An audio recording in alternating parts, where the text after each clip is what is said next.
What's happening, folks? I'm in Washington, D.C. Behind me, you'll see the Washington Monument, Jefferson Memorial somewhere over here, World War II Memorial over here, which I care a lot about, and then the White House. So I'm on my stroll. I've got my morning cup of joe, and I was thinking back to when I very first visited these massive edifices, these places where our rule makers, our ruling authorities are. And I remember then, I don't remember my thoughts, but I do remember my feelings. It was one of immense respect, sentimentality, nostalgia, all that stuff. But it was humbling to be here. And now I'm old enough, I'm jaded enough, I'm irritated enough, I'm angry enough. That is absolutely not true anymore. And so I'm just kind of filtering through those feelings. And truth be told, I'm looking in the White House, remembering the awe and the respect I had for it before.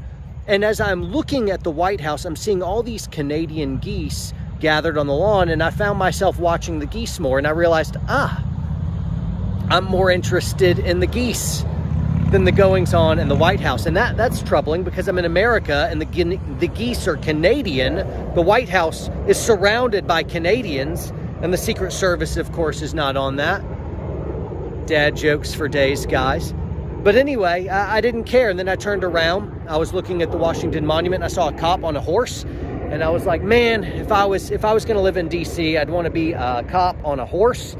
And then I was looking at his setup, and he didn't have a rope. But I think that would be a good, this is a sidebar. I'm going to talk about stuff that's important. But he had a gun, and then he has his less lethals of tasers and baton. I would trade in the lethals or the non-lethals for a rope. And so my goal, my professional goal, would be to ride down a criminal, which is probably going to be a politician, and I'll rope them on the run. I've been learning how to rope. I'm big into horses these days, guys. I suck at roping. I did rope a calf recently.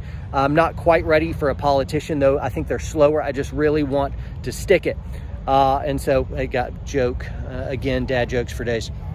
I'm in town to speak at something called the Young America's Foundation. It's a big to-do. There's lots of really big name speakers. Ben Carson speaking there, Kirk Cameron, Eric Metaxas, Kristi Noem, Mike Pence, and then a whole bunch of Congress people. And I don't know whether they're good guys, they're rhinos, or I don't really know. I'm not much up on the nuance of who's one of the good guys and who sold us out. And so I don't really know. I'm not much in the know in those, but I'm excited that someone's given me a microphone and a large audience, and I've got a burning message to speak. My speech that I'll be doing, and I'm sure you can go on Young America Foundation, YAF, their website, and check out the speech later, but I got a burning message. I entitled the speech, Courageous Virtue for My Fellow Outlaws. And that's the idea. Is I'm looking at these big edifices, I'm looking at where our ruling elites are, and I believe that our institutions of power have been hijacked, that authoritarianism has been creeping in.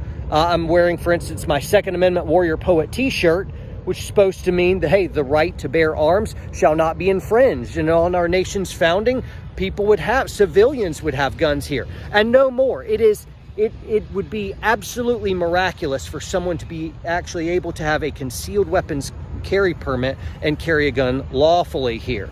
Now, I believe that gun laws are infringements. Gun laws are illegal because they contradict the Second Amendment, so do what you want. But I flew into D.C. for a short turnaround, and so for one of the very, very, very few instances in my life, I am unarmed right now. I just have this coffee, and it's not even hot anymore, so I can't be like, hi-ya, and throw it in someone's face and then run off. I can't even do that. But man, this is the place that's supposed to protect my constitutional rights the most fierce. Yet, this is the place where the only people carrying guns are the people that are protecting the lawmakers who say that I can't carry. And I think that's just egregious. I think it's absolutely upsetting.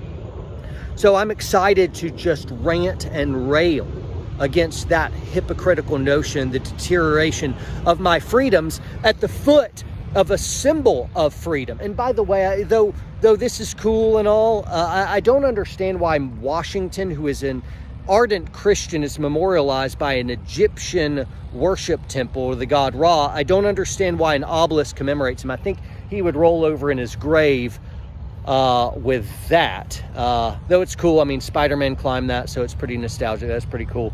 But I also recognize that some of our founders were deistic. Most of them were Christian, but some of the particular framers, some of the big ones, excluding Washington, were deistic. However, they loved Bible. They loved that there was a moral law to base on, even if they didn't accept that Jesus Christ was the only way to salvation.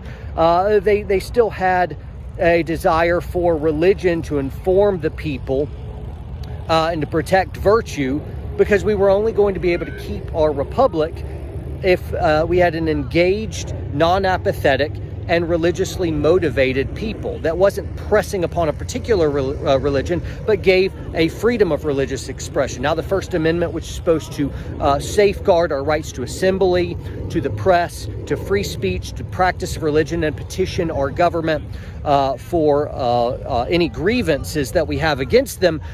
For a long time, decades now, religion has been specifically eradicated from public life, claiming a very false separation of church and state, which was not at all the founders' intent. The idea wasn't that the state would eradicate religion, it's that they wouldn't establish or limit religion. And that's exactly what they did. In effect, they used a clause that was just basically in a letter. It wasn't pinned in any constitution anywhere. They just used a fragment of a letter, of an explanatory section, where they're going to use that which is supposed to protect it to nullify it. And that's pretty maddening as well. But anyway, obelisk, don't really understand why that's there, but whatever.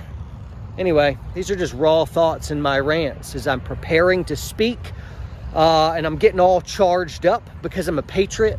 I do love my country, and I think that even though our institutions of power have been hijacked, and cowardice is on the incline, as we feel hard-pressed, like we're not able to just speak our mind and say just simple baby truths. Like, how many of you right now would post to your Instagram or Facebook, just put these simple words: a man cannot become a woman. And something like as benign as that, which you might easily say, of course, 20 years ago, now that would be like social media suicide. You'd lose friends over that. All of a sudden, the all caps lock police would come at you. You may be censored. You may be banned. You would be cut out of the public conversation in some of these platforms. And you see, even the right to free speech is absolutely under attack. And people's feelings are now used as a cudgel to shut you up from saying just basic truths. And we're so scared of saying something as simple as men are men and women are women, and you can't switch gender any more than you can become a dinosaur. Because if you could become a dinosaur, I would totally rock that. But I would want to be a dinosaur for a while, and then I would want to come back to do human stuff. And I would also, as a dinosaur, I would be able to keep my human mind so that it didn't, eat my children or something like that, which would be very unfortunate, though we have life insurance. Which probably doesn't guard from T-Rex attacks. Guys, this is what my mind does.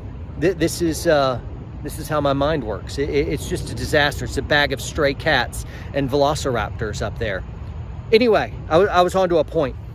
We're scared. We don't want to be able to speak out. And I know that cowardice is contagious, but so is courage. And if you want to be able to keep your freedoms, I would like to tell you that it will cost you something personally. You'll lose friends and family, possibly jobs. But at some point, you have to draw a line in the sand and say, no more. I'm not being bullied anymore. I'm going to speak the truth plainly, even if people disagree with it, even if it hurts their delicate, fragile, pathetic feelings. If your feelings are so easily injured, then you need to toughen up. You need to get stronger. That's the answer. You don't get to bubble wrap yourself in a world that is filled with ideas and all kinds of untold dangers that we've been removed from in the breadbasket of the world for quite some time. However, that time seems to be expiring, and it's time for strength and courage to rise again, because I think freedom is under attack in an unprecedented way. I really hate that word, unprecedented, because it's been so overused, but it is in the last few years. But it's absolutely true. Unprecedented means things are changing really, really quickly. In the decline of empires, you see usually, if you look back through history, a slower decay, and then as it comes to a head and the end draws near, there's a speeding up that happens. All of a sudden, it all starts breaking loose in very quick, cataclysmic ways. And that seems to be the writing on the wall for us.